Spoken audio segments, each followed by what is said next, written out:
Hello and welcome to another tips and tricks video from Switch.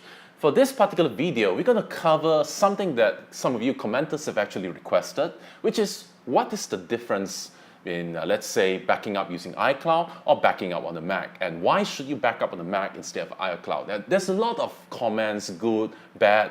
At the end of the day, just to keep it short, it's all up to you as a user. Which do you feel convenient? Because you are using your product and you would need to back up your product.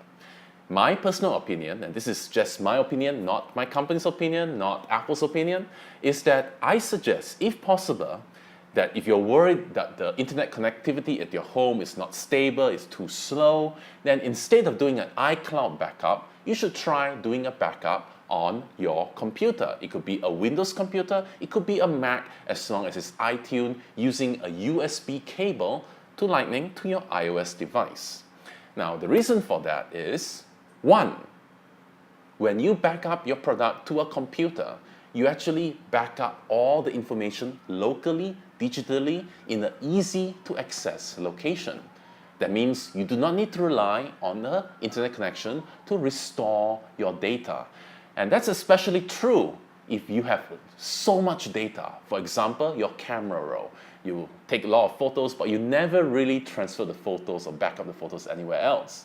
Trying to back up using iCloud, that's a lot. So having a computer means you can back it up. The only limitation is the storage of your computer.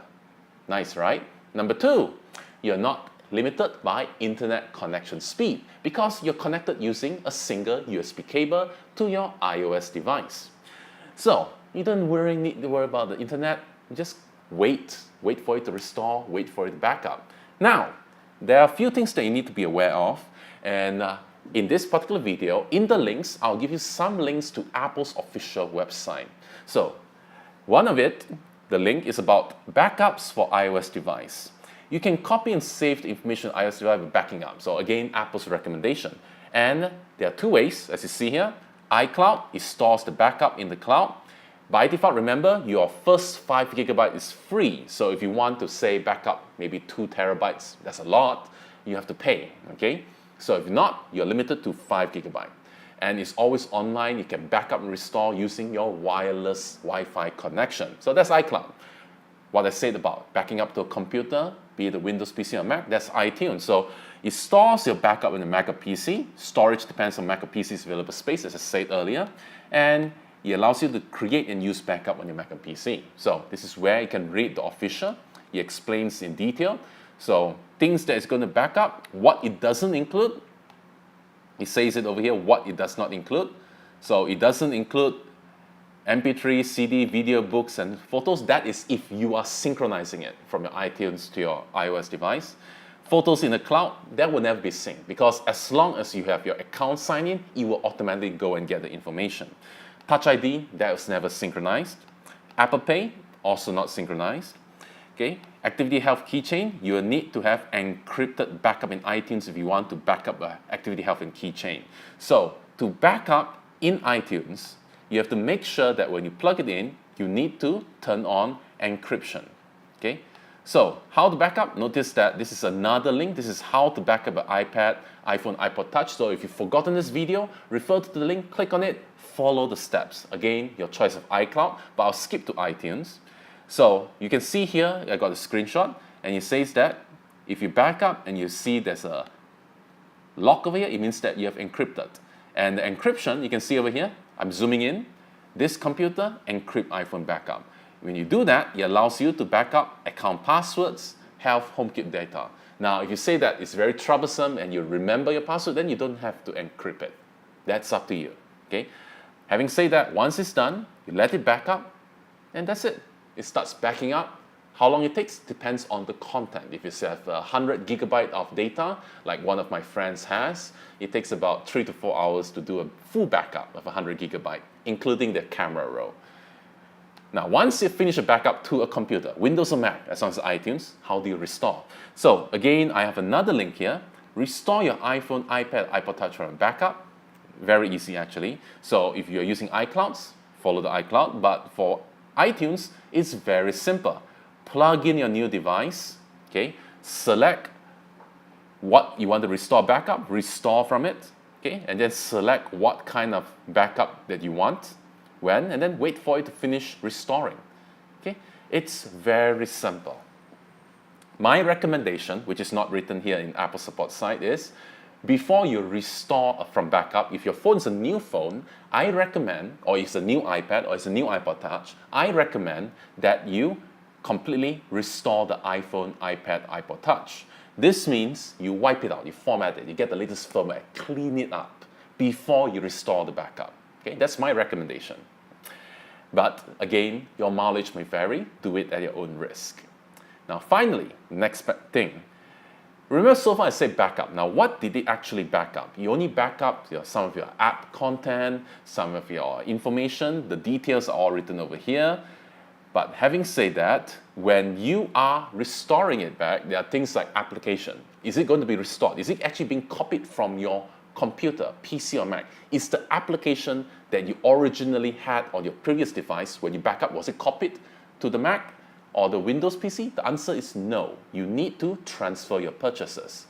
But even if you did so, it's a bit pointless. The reason why is, starting from iOS 9 later, and I'm going to show you this link as well, apps are not transferred using transfer purchases. And that's because, starting from iOS 9, Apple introduced a feature called app thinning, which means that when you install an app, it only installs the copy for that device. So if you are using an iPad device, it only gives you the iPad version of the app. You will not be able to see it. This is done automatically in order to save space. That's why it's called app thinning. In other words, what it means is that when you are restoring from backup, when you first turn on the device after you restore a backup, you notice that all your apps are gone. No worries. Depending on the situation, you'll notice that all the apps, they have this loading bar. It's trying to connect to your wireless internet to download the copy of the app back into your device after the restore from backup. So wait for it to install all those apps, and that's it. You're good to go. All right? One more time.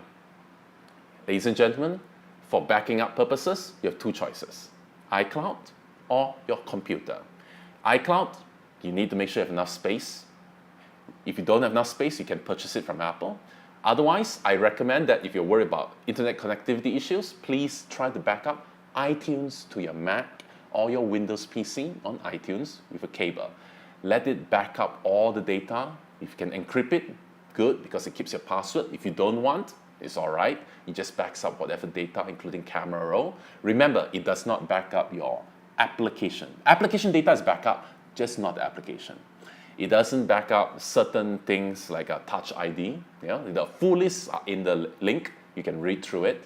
But once you finish the first backup, depending on the size, like my friend with 100 gigabyte of camera roll, it took me about 3 to 4 hours to wait for it to transfer. When you restore back your device, I recommend the new device, let's say it's a new iOS, iPhone, iPad, or iPod Touch, you just wipe it out, let it be clean, and then restore the backup into it. Once the restore is complete, you'll notice that the apps are missing. Don't panic. That's because of the new feature in iOS 9, because apps are not transferred. Okay? Wait for it to automatically install. If it's not automatically installed, install it yourself. No worries. It's as simple. You have to try it a few times, but once you have the confidence, it's really easy. I hope that you find this informative. I did what I can under the circumstances. Please check the links. I've offered a few links on all the details. You can read it up yourself. Thank you all for watching. Leave us your comments. Support us on social media, YouTube, Facebook, Twitter, and so on and so forth.